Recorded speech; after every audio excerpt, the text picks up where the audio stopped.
Good afternoon and welcome to Streaming Idiots. I'm Tom Sinclair, the chief idiot, and as you can tell, we're still in our beta shows. We're putting together, very slowly putting together the intros and the outros for this show. But rather than make you wait, we wanted to keep the content of the show coming to you. The show is basically designed to cover all things streaming, from hardware to software to cameras, capture cards, mixers, you name it, something that goes along with streaming.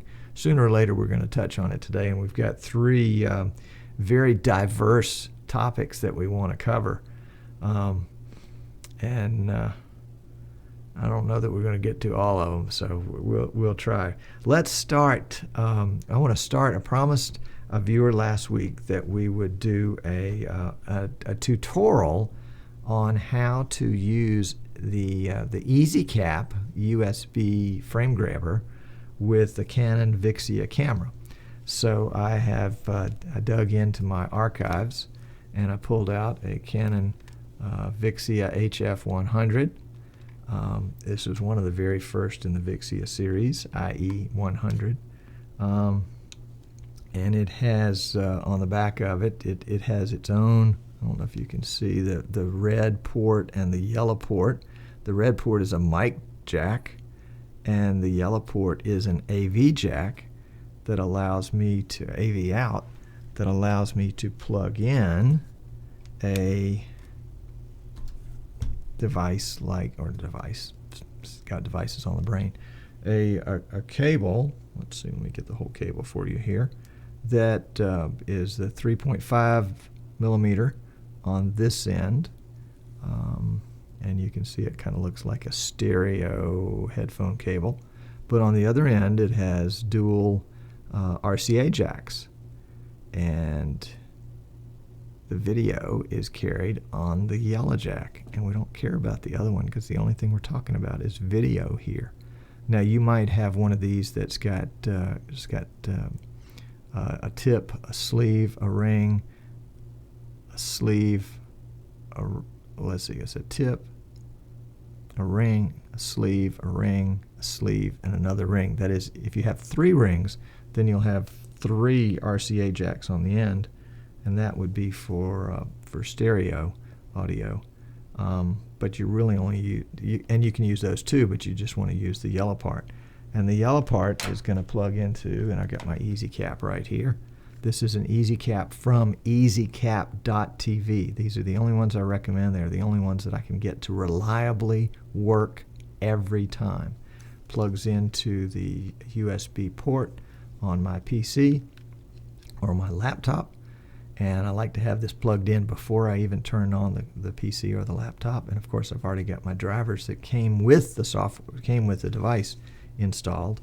And the only connection that I'm using out of all of these possible connections, I've got an S-video connection, I've got a video composite video connection, and then I've got audio left and right.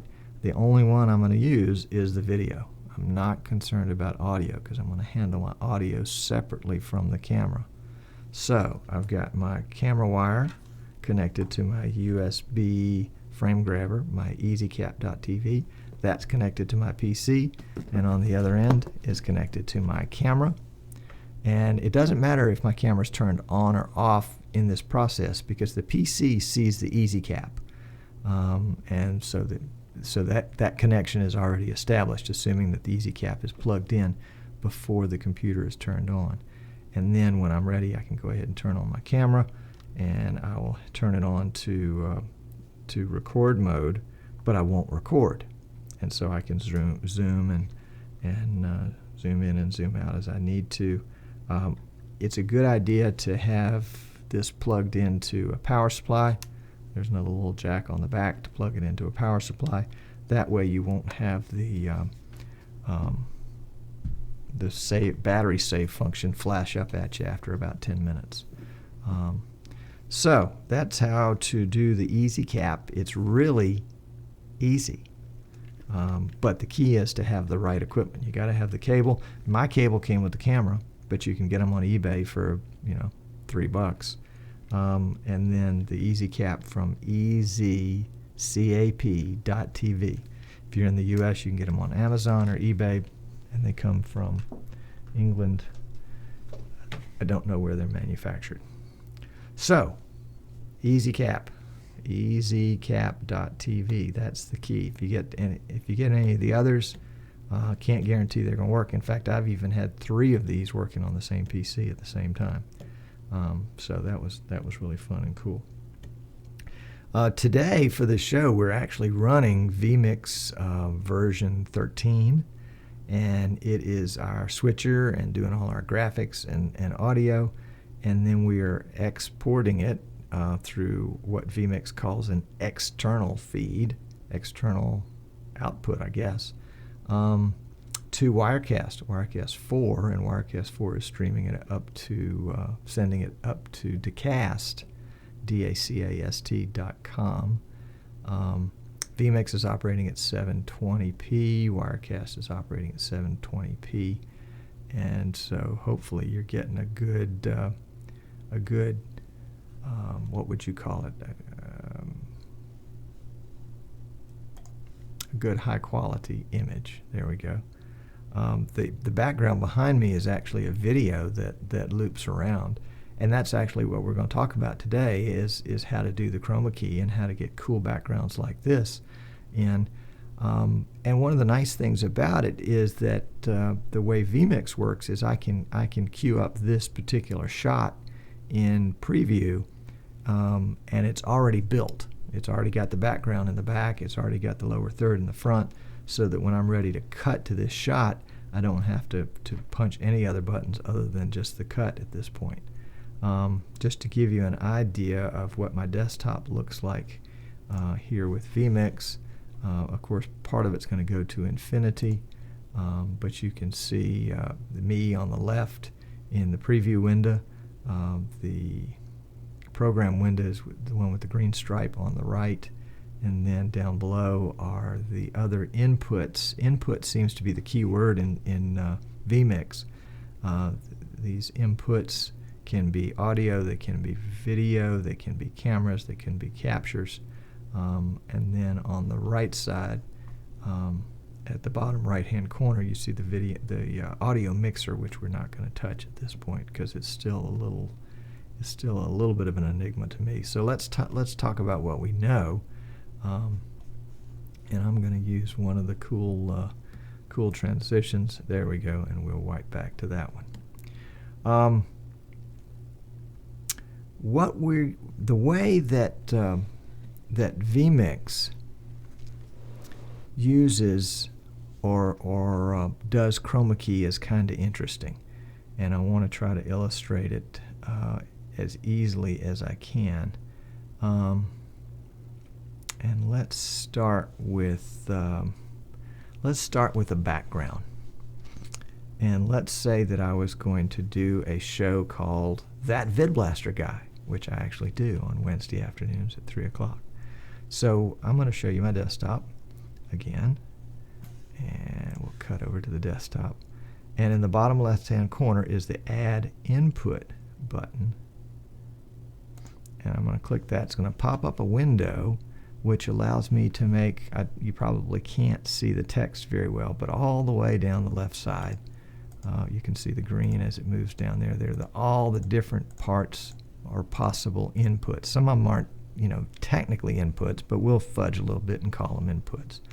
But what we're really interested in is a image, and we are going to pick up an image that we want as a backdrop. We can browse for it.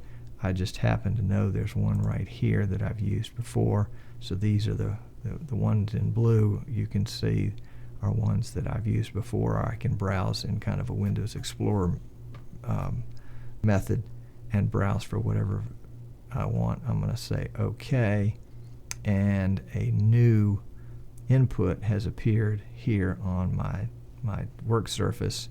And let me close these others and get them just out of the way for the moment so you can see which one I'm working with. There you go. I can actually assign this one to a level. Let's see, let's assign it to the purple level. And we'll go to the purple level. Yeah, and there we go. It's the only one there. So if you got things that you don't use a lot, you can assign them to one of these levels here, over here on the left side. I don't know if you can see those lights kind of flash a little bit as I drag my cursor over them. So we've got our background, and now we want to get a foreground. We want our camera. Since my camera is obviously in use doing this show, let's pick up, where is it, right here? Yeah, we're going to pick up this guy right here. But for right now, let's close him off. So we're going to go add an input, and I would say we would add a camera, but let's just pretend that this is a camera. It's actually a video. So we're going to browse for a video, and hopefully we can find it pretty easily. We put it in our Dropbox under videos, video clips. Should have been better prepared on this part. Sorry about that. Show videos. No, it's not there. Maybe it's just under videos. How about that? My videos. Well, golly, I had it just a minute ago. Don't you hate when you do this? Let's see. Hold on a second. See if we can find this little rascal. He was there a minute ago. Oh, I bet I know where I put him. Documents, vMix storage, capture, August 6th. Would that be it? Let's see if that's it. We'll open that one and see if that's the guy. Yeah, there he is. Okay. All right, and so we've got an individual, not me, and this is a video. We can play the video. In fact, let's go ahead and put the video up there in the preview screen so you can see it, and we can play it. And so there's some action to it. You see it's got a green screen to it, so we'll stop it for just a second. And what we want to do is we want to take this window. We'll close that one for a second. Let's assign this one to the purple level. And then we'll go to the purple level, and that way we just have the two we need. And this little gear cog right here is our configuration button. And so we're going to press it because we want to configure this, and basically we want to select color key. And this color is not misspelled. C-O-L-O-U-R is how they spell it in other parts of the world besides the US. And so we want to tick the color key tick right there, and then we're going to select the eyedropper here, and we are going to select just a little bit of green screen behind this guy, and then we are going to Chroma Key and take it all out. Yeah, that's probably pretty good right there. No, we can't move it. There's a little white around the cap, but I think that's going to be okay.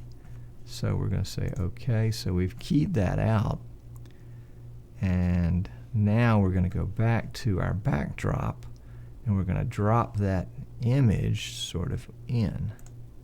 So let's go to multi-view, and number one under multi-view is going to be our capture. That's the name. It happens to be the name of the file on the drive.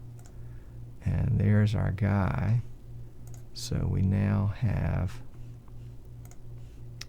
the VidBlaster Guy background over behind the guy in the blue shirt. So we have done a Chroma Key.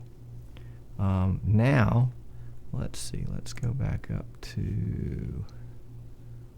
Let's take a look at this. This is a lower third that I made. This is not necessarily the way that vMix does lower thirds, but if you're coming from other software and you've got a bunch of lower thirds already done, some PNG files, you can use them. You basically just load it up like it was an image file, and it comes in as a PNG. And so let's go ahead and let's assign this guy to the purple level, so we have all those there where we can use them. And we'll go back to purple level. So we're just looking at the 3 that that we're working with. And we're going to work with this, the one here in the center, that is the VBG backdrop. And we'll go to configuration on that. And then let's go back down to multi-view in the left column. And then we'll go to number 2, and we will select the PNG file. So we'll go to lower third, TS Streaming Idiots, PNG, and that's going to be our PNG file. And if we say X out of it, we now have, and let's put that one up in preview.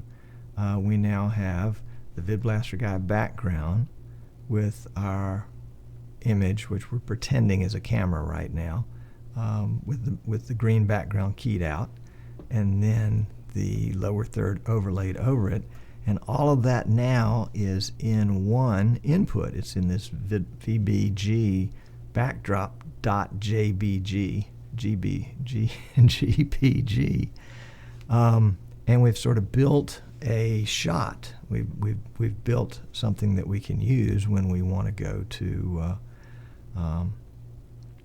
make a stream, and we want to switch a camera to a guest. It already has the guest background. If they're on a green screen, we've keyed out their green for them, and we've overlaid the PNG file in front of them. So let's go back to the show all inputs, and you can see our inputs are all lined up there, and I've sort of minimized the ones that we weren't working with right now. This one is, there we go. This one is the main file. In fact, that's probably where, is that where I was? Nope, here's where I am. Put that one back up in there. And in this file, we've done the same thing, except we were already using this backdrop. So we didn't have to make a second file with the backdrop on it. You notice right below the preview window right here, right down below me, you can see this window again, the one with the red top on it, and then right to the left of that, the one with the blue top in it, is the AVI file that is the video file behind me. And I just made what they call a virtual input of that by going to the configuration utility and going to, where was that? Yeah, there we go, the general tab, and created a virtual input. And so now I have an extra of this, and I can build in this one if I want to, the same kind of thing, and put a guest in it, or put somebody else in it. I'm going to just take it out by clicking close so we don't get too confused here. And in fact, I'm going to go back to the purple level, and that'll just show you the inputs that we've been playing with. So it's pretty easy, and in fact, let's go ahead and just switch back to that one. And yeah, there we go. It's pretty easy to do this, but it's not very intuitive. If you're going to sit down in front of vMix and figure this out, you're going to be frustrated, unless you just get lucky. What I've found so far is that there are not a lot of good tutorials out there for vMix. vMix is beginning to gain some popularity, definitely is in outside of the U.S. and beginning to get some popularity in the U.S. It comes out of Australia. It's actually developed by a gentleman named Tom Sinclair. No known relation, although I suspect all us Sinclairs are related sooner or later. And we are Streaming Idiots. We are authorized resellers for the vMix software. So if you're interested in that, shoot me a line, tom@streamingidiots.com, and I can reply to you, and we can chat about how vMix might work for you. I am still learning the software, so I want to be real upfront with that. So the technical support that I can give is limited to limited to what I know. But just like you, I enjoy diving into these new things and figuring out how they work and figuring out how to make them do what I want them to do. And those are really two different tasks, to figure out how they work and then to figure out how to make it do what I want it to do. Because what I want it to do, as you can see right here in front of me, I wanted to do something that it was designed to do, but it wasn't intuitive for it to do. And so we had to take these building blocks and put them together and make them do what we wanted. And we could actually have added other visual elements here too if we wanted, a network bug logo up in the corner or something like that that would follow us from shot to shot. So that's how to do the Chroma Key in vMix. It's a little, it's not intuitive, and it involves a background and a camera source with a green screen and the green screen keyed out.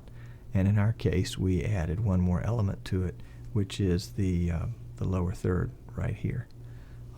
Pretty easy once you know where to go and where to look and how to do it. And a lot of fun. I think this is going to be an interesting program, and I enjoy it so far. And it's very different from the ones that I've used, so it's going to be interesting to try to make it jump through the hoops as we want it to. That sort of brings us to the end of the show right now. Hang around, if you're watching us live, hang around for the after show. John Duvall has brought popcorn and party hats for everybody, so we'll all enjoy that. If you want to watch us live, we are live on Wednesday afternoons, about 3:45. I say about 3:45 because we're actually the second segment that's made in the studio that day. The first segment is made at 3 o'clock Eastern Time, U.S., that VidBlaster Guy, and we'd welcome you to join us for that. And we also have these available on YouTube. The VidBlaster Guys are posted on Wednesdays. Streaming Idiots are posted on Fridays to give you something to look forward to. So I'm Tom Sinclair, that chief idiot. I guess that's what they're going to call me. And it's been my distinct pleasure to bring this to you today, and looking forward to seeing you again next week. If you've got a question, feel free to give me a call, and we'll figure out how to make this work. Figure out how to make it work together. Tom Sinclair, thanks. See you next week.